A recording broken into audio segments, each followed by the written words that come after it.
For advertisement, call 8125893028. Our Gmail maxtvtelugu@gmail.com.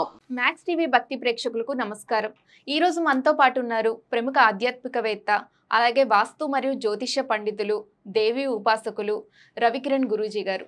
నమస్కారం గురుగారు. నమస్కారం గురుగారు, శని దోషం పోవాలంటే అంటే చైత్ర పౌర్ణమి రోజు, హనుమాన్ చిన్న జయంతి రోజు ఎలాంటి పరిహారాలు పాటించాలి? మామూలుగానే శని దోష నివారణకి ఆంజనేయ స్వామి చాలా గొప్ప విశేషంగా చెప్పబడింది. హనుమాన్ పూజ అనేది చాలా విశేషం. ఎందువల్ల అంటే హనుమంతుడు భక్తుల జోలకి శనిదేవుడు వస్తే ఊరుకోను అని చెప్పేసానని ఆంజనేయ స్వామి చెప్పారు. అందువల్ల ఈ చైత్ర పౌర్ణమి నాడు ప్రతి ఒక్కరూ కూడా ఆంజనేయ స్వామి ఆరాధన చేయడం చాలా విశేషం. ఎందువల్ల అంటే ఆంజనేయ స్వామి శని దోష నివారణకి ప్రధానంగా ఒక దేవుడుగా చెప్పబడుతోంది మనకు శాస్త్రం.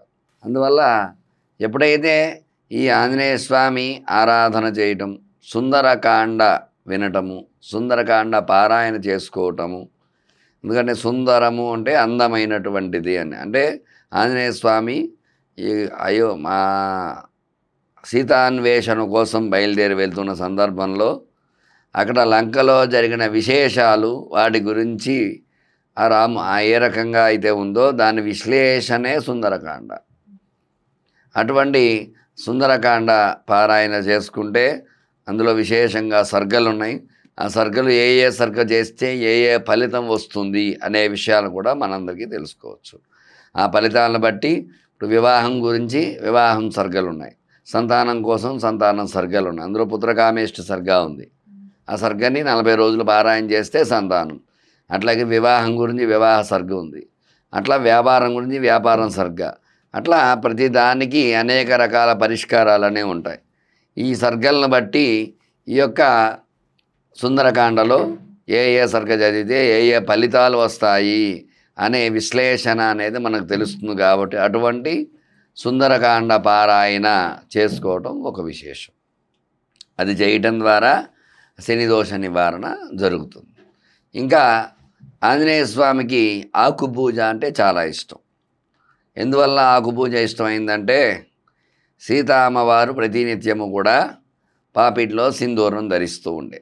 ఆ సింధూరం ధరిస్తూ ఉంటే ఒకానొక రోజున ఆ సీతామ్మవారి సింధూరాన్ని హనుమంతుడు చూశాడు.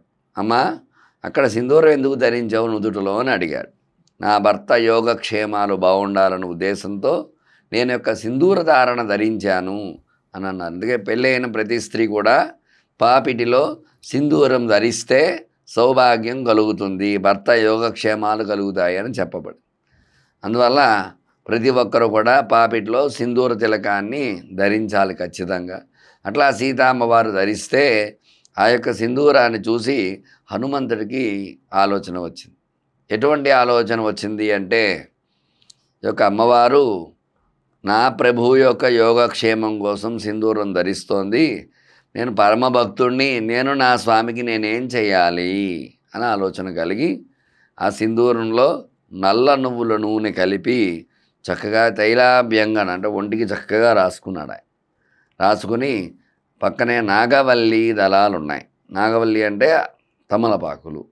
ఆ తమలపాకులను నవిలి చక్కగా ఆ యొక్క సింధూరం అంటే ఎర్రగా ఉంటుంది కదండి, అటువంటి ఎర్రని శరీరంతో ఆ పచ్చని తమలపాకులు వేసుకుని ఆ సభలోకి వచ్చాడు.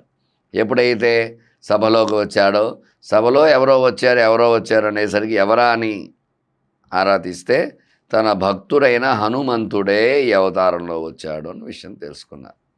అప్పుడు రాముల వారు అన్నారు, సీతా అమ్మవారు మీ యోగక్షేమాల కోసం బాపెట్టిన చిన్నగా సింధూరం ధరించింది, కానీ నా ప్రభువు యోగక్షేమాలు ఎప్పుడూ బాగుండాలి అని నేను పరమభక్తుడిగా నేను సింధూరాన్ని ధరించాను అని అన్నాడు ఆయన.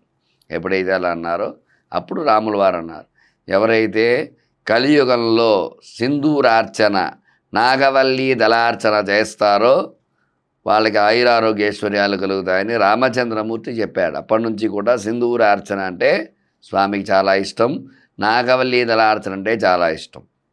ఈ రెండు అర్చనలు ఎందువల్లంటే తమలపాకు పూజ చేసుకుని ఆంజనేయ సహస్రనామంతో ఒక్కొక్క నామానికి ఓం ఆంజనేయాయ నమః, ఓం హనుమతే నమః, ఓం మారుతాత్వజాయ నమః అనేటువంటి నామాలు అనేకం ఉన్నాయి కాబట్టి ఒక్కొక్క నామానికి ఒక్కొక్క నాగవల్లి దళాన్ని సమర్పిస్తూ అష్టోత్తరంతో విశేషముగా సింధూరార్చన చేయటం ద్వారా ఆంజనేయ స్వామి యొక్క అనుగ్రహం పొందుతారు. తద్వారా ఆ యొక్క శని బాధలు నివారణ జరుగుతుందన్నమాట. ఇంకా చెప్పాలి అనుకుంటే ఆ స్వామివారికి విశేషముగా చెరుకు రసముతో, మామిడి రసముతో అభిషేకం చేసుకున్న విశేషమైనటువంటి ఫలాన్ని ఆంజనేయ స్వామి ఇస్తాడు అని చెప్పబడింది. అందువల్ల అటువంటి పంచామృతాలతో పాటుగా విశేషముగా ఆ యొక్క చెరుకు రసముతో, మామిడి రసముతో ఈ యొక్క అభిషేకం అర్చన చేయడం ద్వారా కూడా స్వామి అనుగ్రహాన్ని పొందవచ్చు. ఇంకా ఏం చేయొచ్చు ఆంజనేయ స్వామి వారికి అంటే మన్యు హోమము. మన్యుము అంటే మన్యు సూక్తము, స్వామికి ఇష్టమైనటువంటి సూక్తం. అటువంటి సూక్తంలో స్వామివారికి విశేషముగా ఆ యొక్క మన్యు సూక్త పారాయణ చేయించుకోవటము, మన్యు సూక్త హోమము ఆచరించడం ద్వారా ఇక ఆంజనేయ స్వామి యొక్క అనుగ్రహం ఖచ్చితంగా పొందడం అనేది జరుగుతుందన్నమాట. ఎప్పుడైతే ఈ మన్యు సూక్త హోమం చేస్తామో శత్రు బాధలు నివారణ అవుతాయి.